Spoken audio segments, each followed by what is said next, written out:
नमस्कार मित्रों, मैं महाराज कुमार गुप्ता दक्ष स्टडी परिवार में आपको स्वागत करते हैं। बिहार बीपीएससी म्यूजिक परीक्षा 2023 ट्राई 2 के लिए बहुत ही महत्वपूर्ण प्रश्न लेकर के आया गया है। यह मैराथन क्लास 19 नंबर है। ठीक है, आप सभी प्रश्न को अंतिम समय तक अवश्य देखें तथा यदि आप बीपीएससी म्यूजिक का क्लास करना चाहते हैं, संपूर्ण नोट यदि चाहते हैं, संपूर्ण पीडीएफ चाहते हैं तो दिए हुए व्हाट्सएप नंबर पर हाय हेलो भेजिए और यहाँ पर जैसे देखिए आपको क्यूआर कोड जो आपको नजर आ रहा है उस पर आप स्कैन कर करके पेमेंट कर सकते हैं। जो आपको इच्छा हो उसके अनुसार आप पेमेंट कर सकते हैं। मिनिमम चार्ज बच्चों 300 रुपया है। ठीक है, इसमें संपूर्ण कोर्स का पैकेज आपको मिल जाएगा विथ पीडीएफ है। तो आप बिना समय गवाए हुए एग्जाम के मद्देनजर रखते हुए आज का प्रथम प्रश्न पर बच्चों ध्यान दीजिए और कमेंट्स में आंसर आप जरूर दिया कीजिए ताकि आपको पता यह चल जाएगा कि आप कितना स्कोरिंग कर पा रहे हैं। ऑडो प्रकार की मूर्छना में कितने स्वरों का प्रयोग किया गया है? ऑडो प्रकार की मूर्छना में कितने स्वरों का प्रयोग किया गया है? ए में है 4, बी में है 3, सी में है 5 और डी में है 7। इसका आंसर हो जाएगा बच्चों 5, मतलब सी नंबर। ठीक है, ध्यान दीजिएगा फिर से। ऑडो प्रकार की मूर्छना में कितने स्वरों का प्रयोग किया गया है? तो कितना टिकट करेगा बच्चों? 5 है। जितने भी इसमें प्रश्न डाले गए हैं सभी के सभी अति महत्वपूर्ण प्रश्न है और एग्जाम के मद्देनजर रखते बच्चों बनाया गया है। नेक्स्ट प्रश्न पर ध्यान दीजिएगा। साडो प्रकार की मूर्छना में कितने स्वरों का प्रयोग किया गया है? साडो प्रकार की मूर्छना में कितने प्रकार के स्वरों का प्रयोग किया गया है? ए में है 5, बी में है 6, सी में है 4 और डी में है 7। हम जैसे ही बच्चों ऑप्शन को इंडिकेट करते हैं आप तत्काल कमेंट्स में आंसर दे दिया कीजिए। इसका आंसर हो जाएगा बच्चों 6। 6 कहने के मतलब है कि बॉल। ठीक है, 6 कहने का मतलब क्या है? कि बॉल। फिर से ध्यान दीजिएगा नेक्स्ट प्रश्नों पर। भारतीय संगीत में मूर्छना कितने प्रकार की थी? भारतीय संगीत में मूर्छना कितने प्रकार की थी? ए में है 4, बी में है 3, सी में है 7 और डी में है 5। कमेंट से बच्चों इसका आंसर दीजिए आप।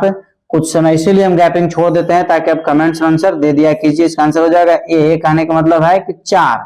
भारतीय संगीत में मूर्छना कितने प्रकार के थी? तो 4 ठीक आउट हमको करना बच्चों।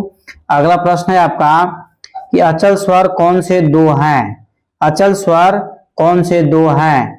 बताइए बच्चों, इसमें से आंसर आपको डायरेक्ट में बताना है।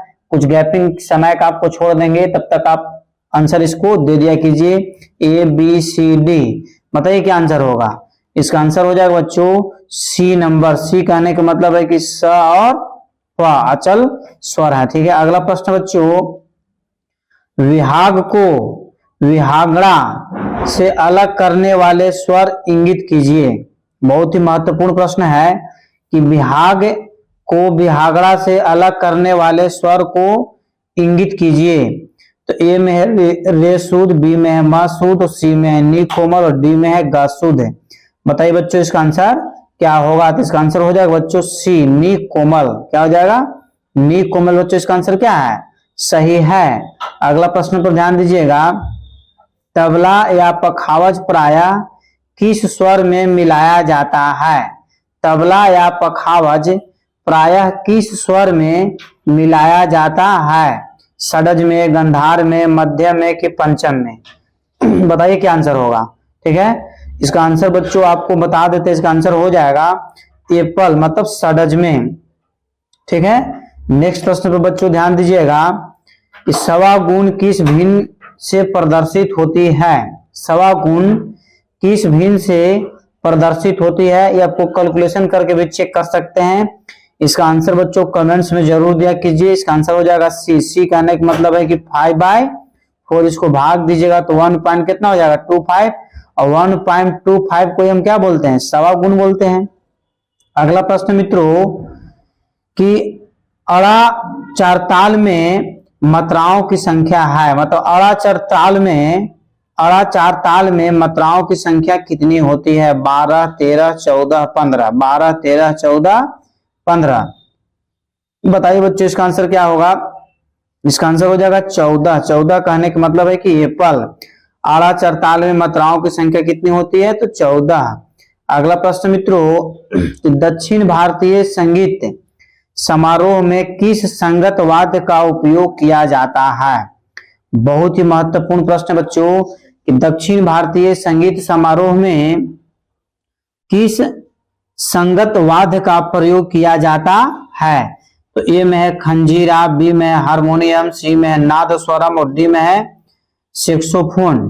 तो इसका बच्चों आप कमेंट्स में जरूर आंसर दिया कीजिए। इसका हो जाएगा नादस्वरम। क्या हो जाएगा? नादस्वरम। एक चीज और आपको बता देते हैं, यदि उत्तर भारतीय संगीत कह देगा तो हारमोनियम टिक आउट करना, ठीक है। उत्तर भारत यदि बोल देगा तो उत्तर भारत में इसका क्या हो जाएगा? हारमोनियम आंसर होगा, ठीक मित्रों। परंतु नेक्स्ट प्रश्न पर ध्यान दीजिए कि गीत गोविंद ग्रंथ का रचना काल था, मतलब गीत गोविंद की रचना किस शताब्दी में किया गया था? इसका अभी तक आंसर बच्चों माने विवादित है, परंतु कुछ विद्वानों का स्टेटमेंट है कि 12वीं शताब्दी पूर्वार्ध में, 12वीं शताब्दी पूर्वार्ध में, ठीक है। नेक्स्ट प्रश्न पर बच्चों ध्यान दीजिए, गीत गोविंद ग्रंथ किस भाषा में रचित था? या फिर पूछ सकता है कि गीत गोविंद की रचना किस भाषा में हुई थी? बताइए इसका आंसर बच्चों क्या होगा कि गीत गोविंद की रचना किस भाषा में हुई थी? हिंदी में, अवधी में, पाली में, संस्कृत में, ठीक है। हिंदी, अवधी, पाली, संस्कृत। बताइए बच्चों इसका आंसर क्या होगा? गीत गोविंद की रचना हुआ था संस्कृत भाषा में। कौन भाषा में हुआ था? संस्कृत भाषा में। नेक्स्ट प्रश्न पर मित्रों ध्यान दीजिए, गीत गोविंद की रचनाकार कौन थे? यहाँ पर थे होगा। गीत गोविंद के रचनाकार कौन थे? ठीक है, तो ये तो आपको गलत ऑप्शन है। कालिदास, मेघदूतम, लोचन साहब, इसमें से कोई नहीं है। अर्थात इसके गीत गोविंद के लेखक हो जाएंगे जयदेव साहब। क्या हो जाएंगे? जयदेव साहब। किताब में इतना ज्यादा गलती दिया हुआ है कि बहुत सुधारने के बाद इतना सुधारा गया है, इसलिए कुछ गलती से आपको घबराना नहीं है, ठीक है। गीत गोविंद के रचनाकार कौन नहीं जानता है बताइए? इसमें जयदेव नहीं किया है, ठीक है। इस प्रकार गीत गोविंद के रचनाकार कौन है? तो जयदेव साहब। किस भाषा में लिखे थे? तो संस्कृत भाषा में लिखे थे। किस शताब्दी में लिखा गया था? तो 12वीं शताब्दी के पूर्वार्ध में लिखा गया था। अगला प्रश्न है, मतंगकृत बृहदेशी में कितने अध्याय हैं? मतंगकृत बृहदेशी में कितने अध्याय हैं? 7, 8, 9, 10। बताइए बच्चों इसका आंसर क्या होगा? तो इसका आंसर हो जाएगा 8 अध्याय। कितना अध्याय है? 8 अध्याय है। या फिर पूछ सकता है कि बृहदेशी के लेखक कौन है? बृहदेशी के लेखक कौन है? तो क्या टिक करिएगा? मतंग साहब है। और इसमें कितने अध्याय हैं? तो 8 अध्याय का वर्णन किया गया है। अगला प्रश्न आपका है कि नारदीय शिक्षा के टीकाकारक कौन थे? नारदीय शिक्षा के टीकाकारक, नारदीय शिक्षा के टीकाकारक कौन थे? देवेंद्रनाथ, नारद साहब, शोभाकर भट्ट या लालमणि मिश्र। बताइए बच्चों इसका आंसर क्या होगा? इसका आंसर हो जाएगा मित्रों एप्पल। एप्पल कहने का मतलब है कि देवेंद्र साहब है। नारदीय शिक्षा के टीकाकारक कौन थे? तो देवेंद्र साहब है। अगला प्रश्न बच्चों ध्यान दीजिएगा, शार्दुल को किस उपनाम से संबोधित करते हैं? शार्दुल को किस नाम से संबोधित करते हैं? उपरंग से, ख्याल से, तुम्बुरु से या गंधर्व से? बताइए बच्चों इसका आंसर क्या होगा? कमेंट्स में लगातार आप आंसर दिया कीजिए। इसका आंसर हो जाएगा बॉल। बॉल कहने का मतलब है कि ख्याल से। किससे? ख्याल से। अगला प्रश्न बच्चों ध्यान दीजिएगा, ठीक है। प्रसिद्ध सितार वादक इनमें से कौन है? बताइए बच्चों आंसर क्या होगा? प्रसिद्ध सितार वादक इनमें से कौन है? पंडित शिव कुमार शर्मा, पंडित रविशंकर, हरिप्रसाद चौरसिया, अमजद अली खां। यदि आप बीपीएससी म्यूजिक टीचर का तैयारी कर रहे हैं तो इसका आंसर आपको याद होना अति आवश्यक है। अतः इसका आंसर हो जाएगा बच्चों पंडित रविशंकर। बॉल, ठीक है। पंडित रविशंकर अर्थात कहने का मतलब है कि पंडित रविशंकर का संबंध किससे है? तो सितार वादक से। किससे है? सितार वादक से।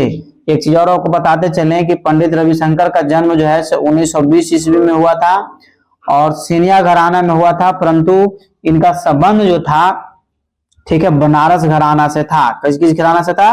बनारस घराना से था। एक आपको आंसर याद होना चाहिए। अगला प्रश्न बच्चों कि संतूर वादक इसमें से कौन से हैं? संतूर वादक इनमें से कौन से हैं? बताइए क्या आंसर होगा? यदि आप तैयारी कर रहे हैं तो इसका आंसर आपको कंफर्म याद होना चाहिए। उस्ताद अली अकबर खां, उस्ताद हलीम जाफर खां, पंडित शिव कुमार शर्मा या पंडित समता प्रसाद है। तो इसका आंसर हो जाएगा बच्चों सी नंबर, पंडित समता प्रसाद है। पंडित समता प्रसाद को और किस नाम से बोला जाता है? तो गुदई महाराज के नाम से भी इनको जाना जाता है।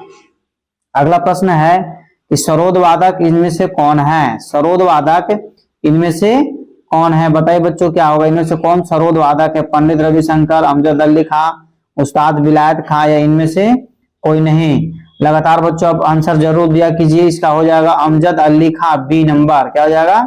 B number. सरोद वादक इसमें से कौन है? तो अमजद अली खां। ठीक है बच्चों, नेक्स्ट प्रश्न पर ध्यान दीजिएगा कि इनमें से ग्रुप पद गायक हैं। हालांकि ध्रुपद यहाँ पर होगा, ध्रुपद। ध्यान दीजिएगा, मिसप्रिंट बहुत ज्यादा किताब में गलती दे देने का इतना सारा परेशानी हो रहा है। इनमें से ध्रुपद गायक कौन से हैं? ध्रुपद गायक कौन से हैं? तो अमीर खां होगा, अमीर खां, मल्लिका अर्जुन मंसूर, ठीक है, फयाज खां या अमीनुद्दीन खां। तो इसका आंसर हो जाएगा बच्चों डी नंबर। क्या हो जाएगा? डी मतलब अमीनुद्दीन खां। ठीक है बच्चों, आगे ध्यान दीजिएगा। ध्यान दीजिएगा बच्चों, यहाँ पर भी आपको क्वेश्चन गलत मिसप्रिंट देखिए लिखा हुआ है। ठीक है, इसका यहाँ पर अद्भुत रस के देवता कौन है? अद्भुत रस के देवता कौन है? बताइए बच्चों क्या होगा आंसर? अद्भुत रस के देवता आपको ब्रह्मा, यम, महेश एवं विष्णु। ब्रह्मा, यम, महेश एवं विष्णु। इसका आंसर हो जाएगा बच्चों ब्रह्मा भगवान, एप्पल। ठीक है, ध्यान दीजिएगा, अद्भुत रस के देवता कौन है? तो ब्रह्मा भगवान। ठीक है, अगला प्रश्न मित्रों, श्रृंगार रस के देवता कौन है? श्रृंगार रस के देवता कौन है? ठीक है, यम, कृष्ण, विष्णु एवं महेश। इसका आंसर हो जाएगा बच्चों विष्णु भगवान। ठीक है, श्रृंगार रस के देवता कौन है? तो विष्णु भगवान। ठीक है, अगला प्रश्न बच्चों ध्यान दीजिएगा। अगला प्रश्न है आपका कि हास्य रस का रंग कैसा होता है? हास्य रस का रंग कैसा होता है? सफेद, हरा, लाल एवं पीला। बताइए आंसर क्या होगा? हास्य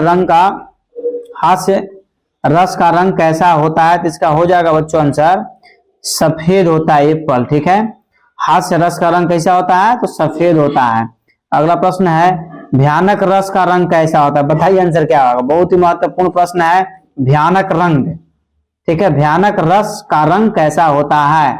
भयानक रस का रंग कैसा होता है? लाल, हरा, सफेद, इनमें से कोई नहीं। इसका आंसर इसे दे रहा है इनमें से कोई नहीं, परंतु बच्चों को हम बता देना चाहते हैं इसका आंसर होगा काला। भयानक रस का रंग कैसा होता है? तो काला। एक क्वेश्चन और इसमें आपको बच्चों बताएंगे कि भयानक रस के देवता कौन है? तो कालदेव। कौन है? कालदेव, आपको याद होना चाहिए। ठीक है, भयानक रस के देवता कौन है? तो कालदेव। अगला प्रश्न मित्रों कि अद्भुत रस का रंग कैसा होता है? दोबारा रिपीट आपको क्वेश्चन हो गया है, इसका आंसर आप कमेंट्स में जरूर दे दिया कीजिए। अद्भुत रस का रंग कैसा होता है? तो पीला होता है। कैसा होता है? पीला।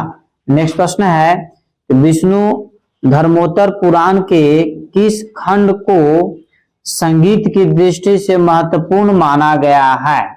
ठीक बच्चों, विष्णु धर्मोत्तर पुराण के किस खंड को संगीत की दृष्टि से महत्वपूर्ण माना गया है?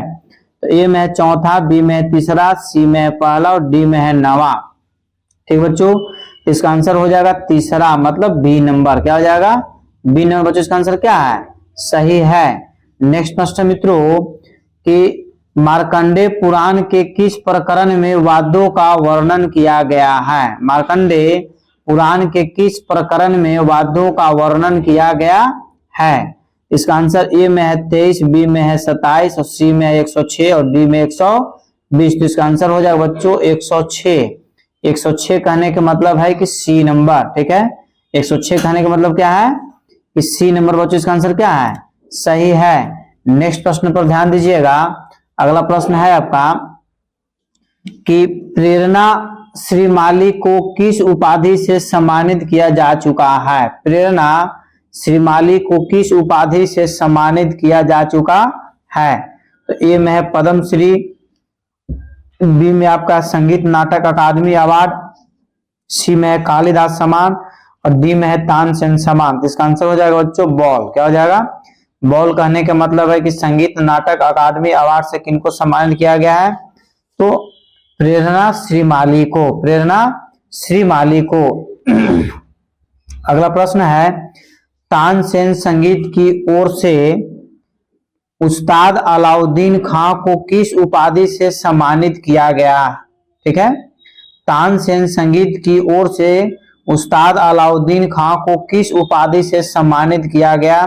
संगीताचार्य, आफ्ताबे हिंद, भारत का गौरव या संगीत नायक? बताइए बच्चों इसका आंसर क्या होगा? आप कमेंट से बच्चों जरूर आंसर दिया कीजिए। इसका आंसर हो जाएगा मित्रों आफ्ताबे हिंद। क्या हो जाएगा? आफ्ताबे हिंद कहने का मतलब है कि बॉल। ठीक है, उस्ताद अलाउद्दीन खां को किस उपाधि दिया गया? तो आफ्ताबे हिंद की उपाधि इनको दिया गया है। अगला प्रश्न है कि आफ्ताबे सरोद उपाधि से किस कलाकार को सम्मानित किया जा चुका है?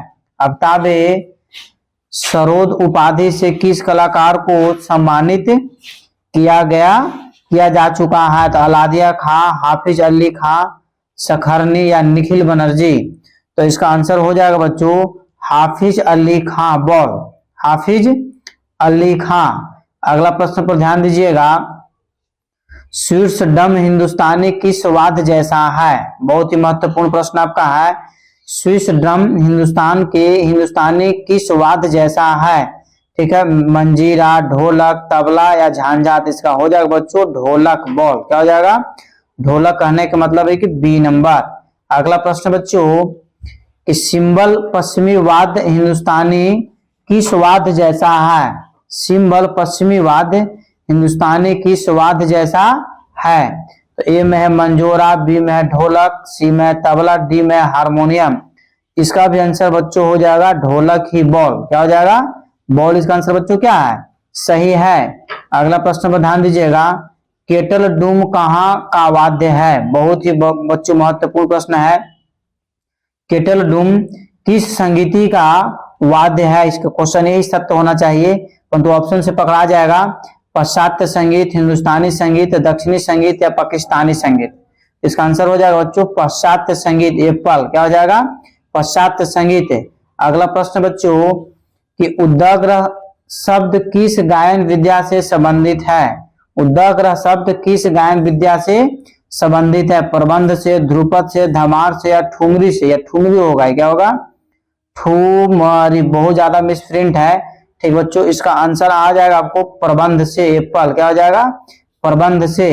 अगला प्रश्न पर ध्यान दीजिएगा, प्रबंध के अंगों की संख्या बताएं। मतलब प्रबंध के कितने अंग हैं? प्रबंध के कितने अंग हैं? 7, 4, 5, 6? बताइए बच्चों क्या आंसर होगा? प्रबंध के कितने अंग हैं? तो इसका आंसर हो जाएगा सी। सी कहने का मतलब है कि 5। प्रबंध के कितने अंग हैं? तो 5 अंग हैं। अगला प्रश्न पर ध्यान दीजिएगा कि नाट्य के अंतर्गत प्रवेश प्रसंग पर गाए जाने वाले गीत को क्या कहा गया? ठीक है, नाट्य के अंतर्गत प्रवेश प्रसंग पर गाए जाने वाले गीत को क्या कहा गया? अंतरा, प्रवेशिका, अस्थाई या मध्यम? तो इसका आंसर हो जाएगा बच्चों एप्पल, अंतरा। क्या हो जाएगा? अंतरा। अगला प्रश्न पर ध्यान दीजिएगा कि पंजाब में अंत्येष्टि संस्कार में गाया जाने वाला लोकगीत कौन सा है? बच्चों एक चीज याद रखना है कि अंत्येष्टि संस्कार जो होता है, मृत्यु होने के उपरांत अंत्येष्टि संस्कार होता है। तो यहाँ पर प्रश्न है कि पंजाब में अंत्येष्टि संस्कार में गाया जाने वाला लोकगीत कौन सा है? बोलिया, टप्पे, अल्हाने या गिद्धा? बताइए मित्रों इसका क्या आंसर होगा? इसका आंसर आपको बच्चों कमेंट्स में जरूर देना है। तो इसका आंसर हो जाएगा अल्हाने, सी नंबर। क्या हो जाएगा? अल्हाने। अंत्येष्टि संस्कार में कौन से गीत का प्रयोग किया जाता है? तो अल्हाने का। अगला प्रश्न है आपका कि सिठनो, ठीक है, सिठनी अलग होगा, सिठनी, सिठनी कहाँ का हास्य लोक गीत है? सिठनी कहाँ का हास्य लोक गीत है? पंजाब का, हिमाचल प्रदेश, गुजरात या बंगाल? कमेंट से बच्चों जरूर आंसर दीजिए। इसका आंसर हो जाएगा मित्रों पंजाब का। सिठनी कहाँ का हास्य लोक गीत है? तो पंजाब का है। अगला प्रश्न पर ध्यान दीजिएगा कि पंजाब के संस्कार गीतों में वर पक्ष की ओर से गाए जाने वाला गीत कौन सा है? बहुत ही महत्वपूर्ण प्रश्न है कि पंजाब के संस्कार गीतों में वर पक्ष की ओर से मतलब दुल्हा के तरफ से गाया जाने वाला गीत कौन सा है? तो घोड़िया, बारहमासा, हीर या गिद्धा। इसका आंसर हो जाएगा बच्चों घोड़िया। ठीक है, एप्पल क्या हो जाएगा? दूल्हे पक्ष से जो गीत गा उसको क्या बोलते हैं? घोड़िया बोला जाता है। अगला प्रश्न है, पंजाब प्रांत की प्रसिद्ध लोक गायिका है। ठीक है, पंजाब प्रांत की प्रसिद्ध लोक गायकी है। ए में है महिया, बी में है टप्पा, सी में है झमाकड़ा और डी में है रौफ है। बताइए बच्चों इसका आंसर क्या होगा? इसका आंसर हो जाएगा टप्पा। क्या हो जाएगा? टप्पा कहने का मतलब है कि बॉल। क्या हो जाएगा बच्चों? बॉल हो जाएगा। अगला प्रश्न पर ध्यान दीजिएगा, झमाकड़ा झमाकड़ा किस प्रदेश का प्रचलित स्वांग है? बहुत ही महत्वपूर्ण प्रश्न आपके एग्जाम के लिए। झमाकड़ा झमाकड़ा किस प्रदेश का प्रचलित स्वांग है? उत्तर प्रदेश, हिमाचल प्रदेश, बंगाल और पंजाब। इसका आंसर बच्चों कमेंट्स में आप जरूर दिया कीजिए। इसका आंसर हो जाएगा बॉल। बॉल कहने का मतलब है कि हिमाचल प्रदेश। क्या हो जाएगा बच्चों? हिमाचल प्रदेश। फलूत का मान है 2 मात्रा, 3 मात्रा, 5 मात्रा या 4 मात्रा। फलूत का मान है तो क्या हो जाएगा बच्चों? 4 मात्रा। 4 मात्रा कहने का मतलब है कि डी नंबर। क्या हो जाएगा? D number. बच्चों इसका आंसर क्या है? सही है। अगला प्रश्न है कि एक देसी ताल का नाम इसमें से कौन है? एक देसी ताल का नाम इनमें से कौन है? मुकुंद, गोविंद, मधुकर या उद्घट है। ठीक है, तो इसका आंसर बच्चों आप कमेंट्स में जरूर दीजिए। इसका आंसर हो जाएगा एप्पल, मुकुंद हो जाएगा। क्या हो जाएगा? मुकुंद हो जाएगा। नेक्स्ट प्रश्नों पर ध्यान दीजिएगा कि पंडित विश्व मोहन भट्ट संगीत की किस वादन शैली के लिए प्रसिद्ध हैं? यह आपसे पूछ सकता है कि पंडित विश्व मोहन भट्ट कौन से वादन को बजाते हैं या कौन से वाद्य को बजाते हैं? इसका बच्चों आंसर आप कमेंट्स में जरूर दिया कीजिए। इसका हो जाएगा बीना। ऐसे पूरा इसका ऑप्शन है मोहन बीना। क्या है? मोहन बीना बजाते थे। ठीक है, पंडित विश्व मोहन भट्ट क्या बजाते थे? तो मोहन बीना बजाते थे। हो सकता है ऑप्शन में मोहन बीना डाल दे। अगला प्रश्न बच्चों, कल्याण वैभोग में किस राग में है? कल्याण वैभोग में किस राग में है? तो नंदनम क्रिया में कुरिंजी होगा, कुरिंजी, चेंचुरिटी या नवरोज। तो इसका आंसर बच्चों आप कमेंट्स में दीजिए। इसका आंसर हो जाएगा बॉल, कुरुंजी। क्या हो जाएगा? कुरुंजी। अगला प्रश्न पर ध्यान दीजिएगा कि भारतीय संगीत में मूलभूत स्वर को क्या कहते हैं? भारतीय संगीत में मूलभूत स्वर को क्या कहते हैं? षडज, पंचम, मध्यम या निषाद। इसका आंसर क्या हो जाएगा? षडज। षडज कहने का मतलब है कि एप्पल। ठीक है, और यही यदि दे देगा कि पाश्चात्य संगीत में तो नोट होगा। क्या हो जाएगा? पाश्चात्य संगीत में मूल स्वर को क्या कहते हैं? तो नोट कहते हैं। और भारतीय संगीत में मूलभूत स्वर को क्या कहते हैं? तो षडज कहते हैं। अगला प्रश्न पर ध्यान दीजिएगा, पाश्चात्य संगीत में स्वर को क्या कहते हैं? तो नोट कहते हैं। तुरंत अभी बता चुके थे क्या कहते हैं? नोट कहते हैं। इसके पहले बच्चों इसका आंसर हम बता चुके थे कि पाश्चात्य संगीत में स्वर को क्या कहते हैं? तो नोट कहते हैं। और यही प्रश्न आपका देखिए यहाँ पर ध्यान दीजिए कि भारतीय संगीत में मूलभूत स्वर को क्या कहते हैं? षडज कहते हैं। अगला प्रश्न पर ध्यान दीजिए कि विकृति स्वरों को उल्लेख सर्वप्रथम किस ग्रंथकार ने किया? विकृति स्वरों का उल्लेख सर्वप्रथम किस ग्रंथकार ने किया? नारद साहब, भाव भट्ट, सोमनाथ या सारंगदेव।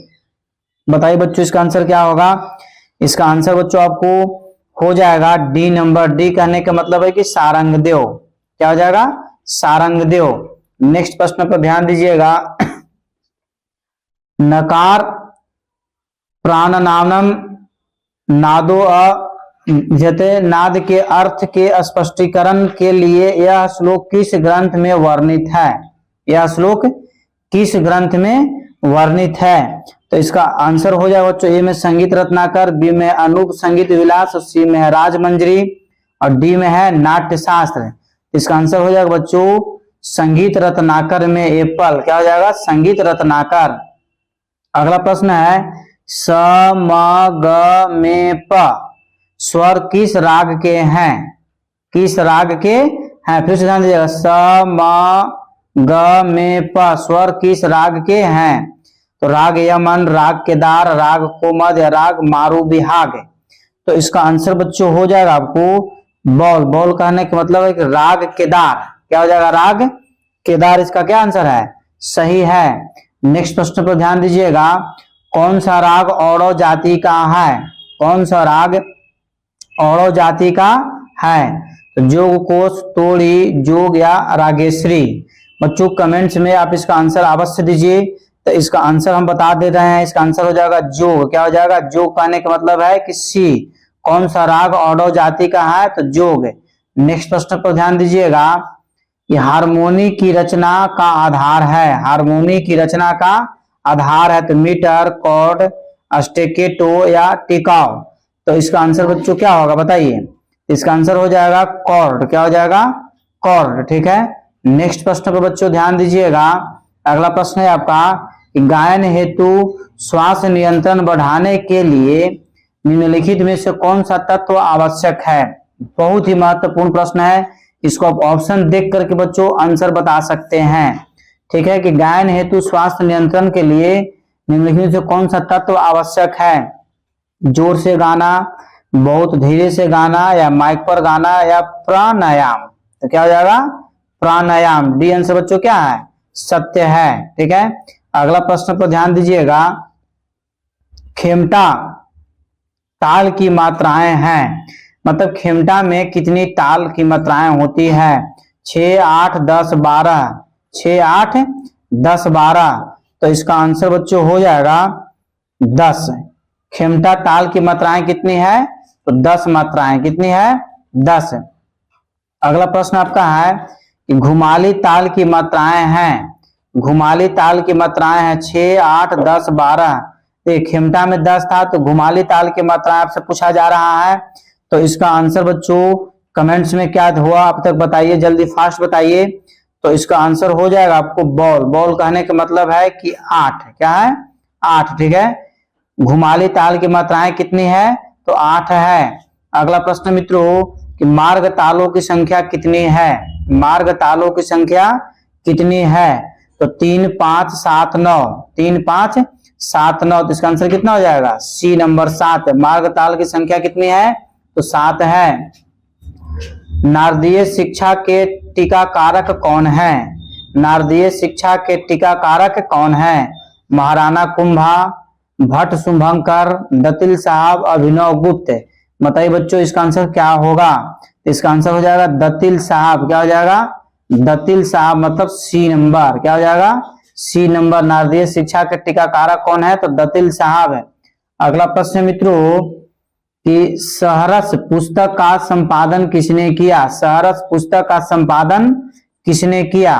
तो ए में आपको है प्रोफेसर सुभाद्रा चौधरी, बी में है ठाकुर जयदेव सिंह, सी में प्रोफेसर प्रेमलता शर्मा, डी में है आचार्य बृहस्पति। इसका आंसर हो जाएगा बच्चों C number, professor Premlata Sharma, professor Premlata Sharma. इसका आंसर बच्चों क्या है, सही है।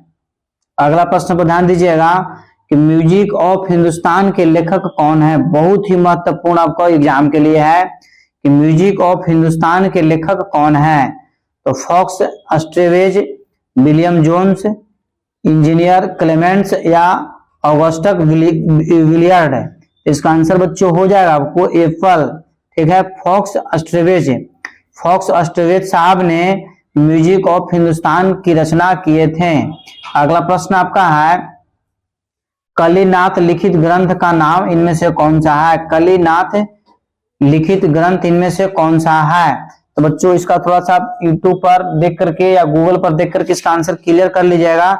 ऐसे इसका गूगल पर देखने के उपरांत इसका आंसर आया था डी नंबर कि कलानिधि, कलानिधि। कलिनाथ लिखित ग्रंथ का नाम कौन है, तो कलानिधि। परंतु इसका आंसर आप जरूर एक बार गूगल में सर्च मार लीजिएगा। क्वेश्चन आपको टाइप करना है कि कलिनाथ लिखित ग्रंथ, ठीक है, का नाम है, या फिर कलिनाथ, या फिर आप ऐसे भी सर्च मार सकते हैं कि कलानिधि ग्रंथ को किसने लिखा, कलानिधि ग्रंथ को किसने लिखा। तो इसका आंसर आपको गूगल पर दे देगा। अगला प्रश्न मित्रों संगीत समय सार के ग्रंथकार कौन है, संगीत समय सार के ग्रंथकार कौन है, या फिर पूछ सकता है कि संगीत समय सार के लेखक कौन है। तो बच्चों इसका आंसर आप बताइए क्या होगा। इसका आंसर डी नंबर होगा। डी कहने का मतलब है कि पार्श्वदेव। कौन है, पसर्वदेव। संगीत समय सार के लेखक कौन है? तो पसर्वदेव। आपको पसर्वदेव के बारे में बता देना चाहते हैं कि पसर्वदेव का संबंध जैन धर्म से था। किस धर्म से था?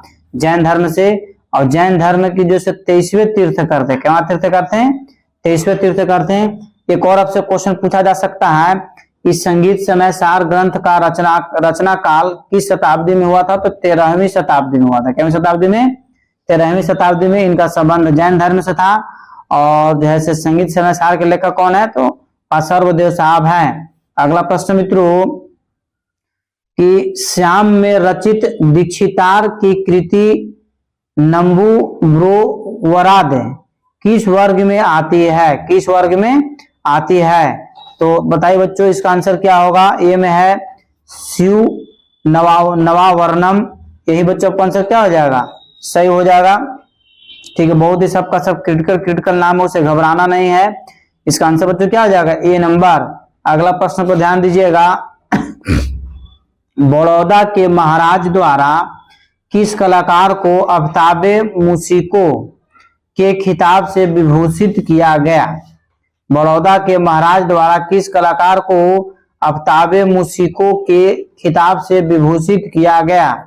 ए में आपके उस्ताद अब्दुल करीम खां, बी में उस्ताद फयाज खां, सी में उस्ताद अमीर खां होगा, और डी में उस्ताद बड़े गुलाम अली खां। तो बच्चों इसका आंसर हो जाएगा आपका बॉल, मतलब उस्ताद फयाज खां। ठीक है, उस्ताद फयाज खां को आफ्ताबे मूसिको की उपाधि से नवाजा गया था। अगला प्रश्न है आपका कि हिंदुस्तानी संगीत को प्रथम महिला शहनाई वादक कौन है? हिंदुस्तानी संगीत को में होना चाहिए, हिंदुस्तानी संगीत में प्रथम महिला शहनाई वादक कौन है? परवीन सुल्ताना, शरण रानी या जरीन दारूवाला? डी में है बागेश्वरी कमर। तो इसका आंसर हो जाएगा बच्चों बागेश्वरी कमर, डी नंबर, बागेश्वरी कमर। अगला प्रश्न पर ध्यान दीजिए। कौन मैहर घराने का नहीं है? कौन मैहर घराने का नहीं है? और बच्चों ये आपको ऑप्शनली क्वेश्चन है, तो इसका आंसर आपको डायरेक्ट में बताना है कि कौन मैहर घराने से संबंधित नहीं थे। तो उस्ताद यहाँ पर होगा उस्ताद सुजाद खां, मैहर घराने से संबंधित नहीं थे। अब देखिए, पंडित रविशंकर मैहर घराने से संबंधित थे, पंडित निखिल बनर्जी मैहर घराने से संबंधित थे, उस्ताद अली अकबर खां मैहर घराने से संबंधित थे। इसका आंसर बच्चों क्या है? एप्पल। कौन नहीं है पूछ रहा है, कौन नहीं है। अगला प्रश्न पर ध्यान दीजिएगा कि ललित कलाओं में सर्वश्रेष्ठ, ठीक है, ललित कलाओं में सर्वश्रेष्ठ कला, यहाँ पर कला होगा, बहुत ज्यादा मिसप्रिंट है। ठीक है, ललित कलाओं में सर्वश्रेष्ठ कला है तो कला, संगीत, काष्ठ कला या फिर मूर्ति कला। ठीक है, तो इसका आंसर हो जाएगा बच्चों बॉल, संगीत कला। ललित कलाओं में सर्वश्रेष्ठ कला है तो संगीत कला। कौन सा कला? संगीत कला को सर्वश्रेष्ठ इसलिए माना गया है क्योंकि संगीत के माध्यम से हम किसी मूर्ति को, किसी व्यक्ति को हम क्या कर सकते हैं? अवलोकन कर सकते हैं। ठीक है, उसमें दोनों साइलेंट रहता है। अगला प्रश्न बच्चों कि ललित कलाओं के अंतर्गत कितनी कलाओं को रसत्व की प्राप्ति का साधना बताया गया है? ललित कलाओं के अंतर्गत कितनी कलाओं को रसत्व की प्राप्ति का साधना बताया गया है? 5, 3, 7, 9। पता है बच्चों क्या आंसर? फटाफट कमेंट्स में आंसर दिया कीजिए। तो इसका आंसर हो जाएगा मित्रों 5। कितना हो जाएगा? 5 कहने का मतलब है कि एप्पल। क्या है? एप्पल। अगला प्रश्न को ध्यान दीजिएगा। वैदिक साहित्य में कलाएं कितने प्रकार की बताई गई है? या फिर पूछ सकता है कि वैदिक साहित्य में कला के कितने प्रकार हैं? तो ए में है 32, बी में है 64, सी में है 13 और डी में है 19 है। इसका आंसर हो जाएगा बच्चों 64 है। क्या हो जाएगा? वैदिक साहित्य में कलाएं के कितने प्रकार बताए गए हैं? 64 बताए गए हैं। एक चीज और बच्चों आप ध्यान दीजिएगा कि वात्स्यायन द्वारा लिखा गया किताब जो आपका है, वात्स्यायन द्वारा लिखा गया किताब कामसूत्र, कामसूत्र के लेखक कौन है? वात्स्यायन साहब हैं। और वात्स्यायन साहब भी अपने कामसूत्र में कितनी कला का वर्णन किए हैं? तो 64 कला का वर्णन किए हैं, इसलिए आपको जिक्र कर दिए। ठीक है, वात्स्यायन साहब भी कामसूत्र में कितने कलाओं का वर्णन किया है? तो 64 कलाओं का वर्णन किए हैं। अगला प्रश्न मित्रों कि मनुष्य कृतत्व से संपन्न होने वाली हर रचना को कला किस साहित्य में कहा गया है? ठीक है, वैदिक साहित्य, पाणिनि साहित्य, कौटिल्य शास्त्र या फिर चाणक्य शास्त्र। इसका आंसर हो जाएगा बच्चों एप्पल, वैदिक साहित्य में। किसमें किया गया है? वैदिक साहित्य में। अगला प्रश्न मित्रों, जिस राग में पंचम का प्रयोग न होता हो उसे इंगित कीजिए। जिस राग में पंचम का प्रयोग न होता है उसे इंगित कीजिए। सोहनी, सुहा, गोंड, मल्हार या बहार। बताइए बच्चों इसका आंसर क्या होगा? कमेंट्स में फटाफट आंसर दिया कीजिए। तो इसका आंसर हो जाएगा बच्चों सोहनी, एप्पल। क्या हो जाएगा? सोहनी। ठीक है, नेक्स्ट प्रश्न मित्रों कि दामोदर पंडित ने 7 स्वरों की उत्पत्ति मानी है। अर्थात कहने के मतलब है कि दामोदर पंडित द्वारा 7 स्वरों की उत्पत्ति मानी गई है। तो पशु पक्षियों के ध्वनि से, पानी के ध्वनि से, 7 पत्थरों के टुकड़ों से, या इनमें से सभी सही है। तो बताइए बच्चों इसका आंसर क्या होगा? कमेंट्स में इसका आंसर आपको जरूर देना है। तो पशु पक्षी की ध्वनि से। दामोदर पंडित ने 7 स्वरों की उत्पत्ति किससे मानी है? तो पशु पक्षी की ध्वनि से। अगला प्रश्न मित्रों कि दामोदर पंडित ने 7 स्वरों की उत्पत्ति मानी है। दामोदर पंडित ने 7 स्वरों की उत्पत्ति मानी है। तो ये में हो जाएगा डायरेक्ट इसका आंसर आप बता दीजिएगा कि कुछ ही देर पहले इसके पहले वाला क्वेश्चन में बता चुके हैं कि पशु पक्षी की ध्वनि से। या बच्चों दोबारा क्वेश्चन रिपीट हो गया है।